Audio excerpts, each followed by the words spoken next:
پچھلے سال امریکہ نے اسکیمز کی وجہ سے تقریباً $10 ارب کا نقصان اٹھایا۔ لوگوں کو دھوکہ دے کر رقم حاصل کرنے کے زیادہ تر اسکیم جن ملکوں سے کیے جاتے ہیں ان میں شامل ہیں نائجیریا۔ جن اسکیمز کی وجہ سے نائجیریا مشہور ہے ان میں شامل ہیں گھر سے کرنے والی نوکریوں کے scheme, lottery scheme, crypto currency scheme اور چیریٹی اسکیمز۔ بھارت۔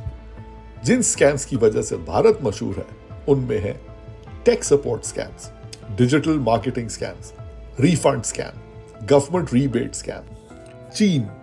چین سے ہونے والے اسکیمز میں شامل ہیں ایمرجنسی اسکیم، IRS یا government scheme, online investment اور بزنس اسکیم اور foreign money exchange scheme. Pakistan سے ہونے والے اسکیمز میں ہیں ڈیجیٹل مارکیٹنگ اسکیمز، فشنگ اور ذاتی معلومات کی چوری، لاٹری اسکیمز اور پرائیویٹ پیمنٹ اسکیمز۔ فلپینز۔ جن اسکیمز کی وجہ سے فلپینز مشہور ہے ان میں ہے رومانس اور ڈیٹنگ اسکیمز اور شناخت کی چوری۔ برازیل سے ہونے والے اسکیمز میں شمار ہوتا ہے لاٹری اسکیمز اور ٹیک سپورٹ اسکیمز۔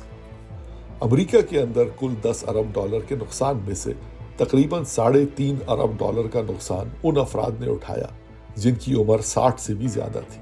امریکی آبادی کے اس بزرگ طبقے کو کیسے لوٹا جاتا ہے یہ دیکھیے فیس بک پر موجود اس رپورٹ میں۔